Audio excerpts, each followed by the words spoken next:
Good morning सुप्रभात। तो प्रथमे बोलो केमन आछो सबाई, आशा करी भालो आछो। आज के सकालटा शुरू हয়েছে আমার সকাল 7:30 থেকে। আজকে হচ্ছে দুজন কাজের মাসির মধ্যে একজন হচ্ছে আসবে না, সেটা রাজু আমাকে কিন্তু বলেনি, সেটাও বলতে কোনো কারণবশত ভুলে গেছে। কারণ আমি যখন রাত্রিবেলা কালকে পুজো করতে গেছিলাম ছাদে, তখন উনি বলতে এসেছিলো যে আজকে আমি আসবো না, কোথায় যাওয়ার আছে, সেটা রাজু আমাকে বলেনি। আমি যখন দেখি যে আমার যখন এই কাজগুলো করে আসছে না, আমি চটপট কী করি বলো তো, আগের দিনই কাজটা আমি সেরে রাখি। আমার যা বাসনপত্র আমি টুকটাক করে মেজে নিতাম, তাহলে আর ওই গামলা বোঝাই করতাম না। কিন্তু রাজু আমাকে সেটা বলতে ভুলে গেছে। এইবার যখন আসছে না দেখছি, তখন আমি রাজুকে বললাম, বাবা এখনও পাঁচি দিয়ে আসছে না।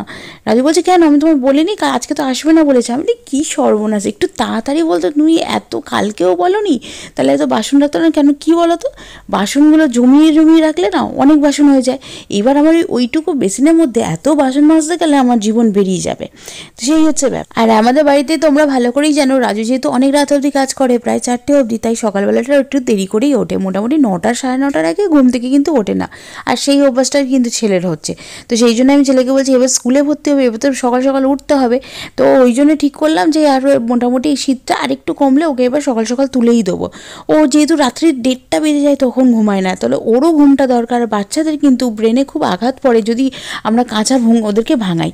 আর আজকে দুপুরবেলা ছেলে যে রান্নাটা করছি, আলু ফুলকপি আর হচ্ছে বিন কড়াই দিয়ে মাছের ঝোল। আর এটা ছেলে শুধু একাও নয়, আমিও খাবো, কারণ আমি একটু হালকা পাতলা ঝোল খেতে প্রচণ্ড ভালোবাসি।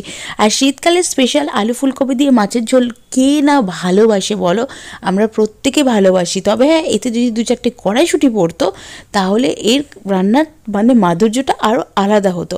এখন বাজে 11:15, আমি যাবো স্নান করতে। আবার পিউ অনলাইনে কি অর্ডার করেছে চলো দেখি তোমরা। আজকে আমি একটা দারুণ জিনিস অর্ডার করেছি। এটা আছে একটা কড়াই, আগারো কোম্পানির একটা কড়াই।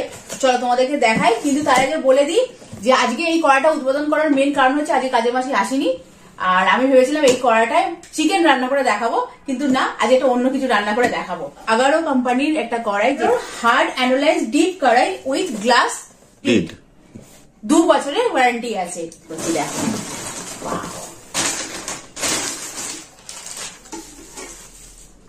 আর এটা বলে দিই কত লিটার, এটা আছে তোমার 28 সেন্টিমিটার। দেখতে পাচ্ছ, মিটারের একটা কড়াই, 3-4 জন, 4 জন আর 5 জনের রান্না ইজিলি হয়ে যাবে। আমি যেটা অর্ডার করেছি এটা হচ্ছে 3.8 লিটার। এই যে ওয়ারেন্টি কার্ড, খুবই হার্ডি। চলো রান্না করি। Hard anodise reverted handle, 3 mm thick, removable glass lead.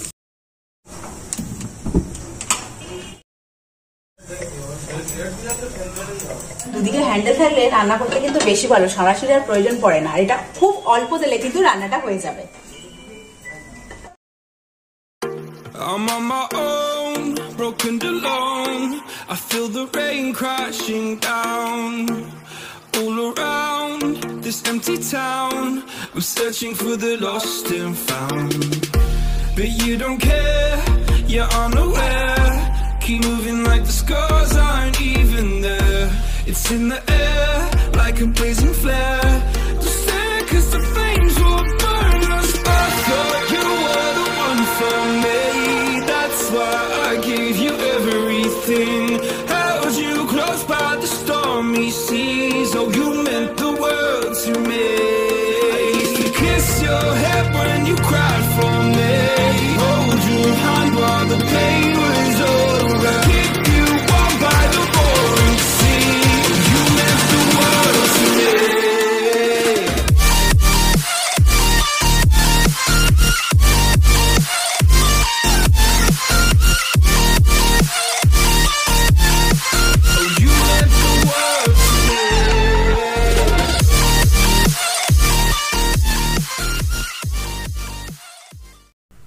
ওই যে আগের দিনকে গেলাম এক বোনের বার্থডে পার্টিতে, তো সেখানেই তোমার গিয়ে এই জামাটা পরে গেছিলাম, আর বৃষ্টি হচ্ছিল বাইরে, তো হালকা হালকা সেই দিন এই শীতকালে বৃষ্টি এই যে 2 দিন আগে হলো না, ওই বৃষ্টিটার কথাই বলছি।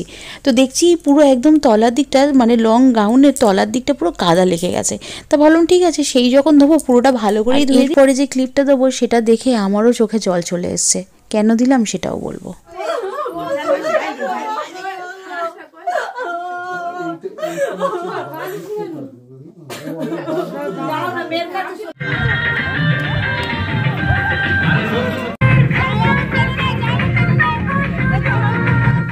এই দেখো, এই দুঃখ আবার এই হাসি। বোন যেদিন পরের দিনকে গেল ওর শ্বশুরবাড়িতে, কত কান্নাকাটি। আবার বউ ভাতের দিন দেখো একদম জমজমাট বউ ভাত, সবাই মিলে গিয়ে কত মজা করেছিল। আর এখন সন্ধেবেলা একটু চা বানাচ্ছি। আর শীতকালে সত্যি কথা বলতে গেলে চা ছাড়া চলে না, প্রত্যেকে বলে, বাট আমার কিন্তু চলে যায়। তবু আজকে একটু খাবো। আর আজকে অনেক তাড়াতাড়ি ভাত খেয়ে ফেলেছি। আমার 1-2 ঘন্টার মধ্যে দুপুরে খাওয়ার পরে খুব খিদে পেয়ে যায়, ওই জন্য আজকে আবার মুড়ি নিয়ে বসেছি। তবে হ্যাঁ, কোনোদিনই মুড়ি খাওয়া হয় না সন্ধেবেলা, সকালে টিফিনে একটু আধটু খাওয়া হয়। আজকে অনেক দিন পর সন্ধেবেলা একটুখানি ঝালমুড়ি টাইপের বানালাম। আর তার সাথে হচ্ছে গরম গরম আদা দেওয়া চা, জাস্ট জমে গেছিলো। আজকে এই চানাচুর মুড়ি আর চা আমাদের মানে নিমিষের মধ্যে মুড়িটা যেন উঠে গেল। আমি খেলাম, ছেলে খেলো, রাজু খেলো, প্রত্যেকে মিলে সব রকম একদম মশলাপাতি দিয়ে খুব খুব ভালো লাগলো। আর এতটাই ভালো লেগেছে যে রাত্রিবেলা এবার আর খেতে পারবো বলে মনে হয় না। পেট যেন একদম ফুলে ঢোল হয়ে গেছে এই চায়ের সাথে মুড়ি খেয়ে। ছেলে দেখছি আজকে সন্ধ্যাবেলা বইপত্র নিয়ে বসে গেছে। কালকে ওর পিসি সিলেট পেন্সিলে লিখিয়েছে। ওকে যেহেতু ওর আন্টি যে পড়ায় সে তো খাতাতে লেখায়, আর সিলেট পেন্সিলে খুব একটা লেখেনি, সেই জন্য ওর এখন ভালো লেগেছে। সেই জন্য আবার সিলেট পেন্সিল বার করেছে লিখবে বলে। আমি বললাম বাহ, বেশ ভালো, লেখো লেখো। তো সেই জন্য ও একটুখানি পড়াশোনা করছে, কিছুই পড়াশোনা করছে না, ওই বার করে একটুখানি পেন্সিল কাটবে। সারাদিনই ও পেন্সিল কেটে যায়, এটাই হচ্ছে কার। আর রাবার নিয়ে অরেঞ্জ জুস সারাদিন খুব মানে ছুঁড়ে ছুঁড়ে পালাচ্ছে, এটা হচ্ছে অরেঞ্জ জুসের কাজ। তো দুজনের কাজ বলতে এটাই। এখন বাজে রাত্রি প্রায় 8:20। আমার দুপুরবেলা যেরকম বিছানা তুলতে হয়, আবার রাত্রিবেলাও তাই। আর এখন 15টা বাজে। তবে হ্যাঁ, আগের মতো ঠান্ডা একদমই নেই। সেই ঠান্ডা ভাবটা কবে যে আসবে ভগবান জানে। মাঝে 2-3 দিন ঠান্ডা পড়েছিল, এখন আবার যেইকার সেই। তো আজকে রাত্রিবেলা রান্না বলতে বাঁধাকপি সকালবেলা ও বাড়িতে হয়েছিল, আর আমার ননদ সবাই আছে বলে এবার কি হয়েছে ব্যাপারটা বলছি, ওরা খুব ভয় পায় অরেঞ্জ জুসকে, যার জন্য আবার ফের বেলটা পরানো হয়েছে। এবার কি, ওরা যখনই আসে অরেঞ্জ জুসকে একটু আটকে দিলে ওরা তখন ভেতরে ঢুকতে পারে, এই হচ্ছে ব্যাপার। সেই জন্য অরেঞ্জ জুসে এখন সারাদিনই বেল তোমরা পড়া দেখতে পাচ্ছ। আর ওই বাড়িতে আজকে বাঁধাকপি হয়েছিল, তো সেই বাঁধাকপিটা রাখা আছে। তো রাত্রিবেলা একটুখানি শুধু আটা মাখবো, রুটি হবে। আমি রাজু রুটি খাবো, অরেঞ্জ জুসও রুটি খাবো, ছেলের একটু ভাত করে দিলাম।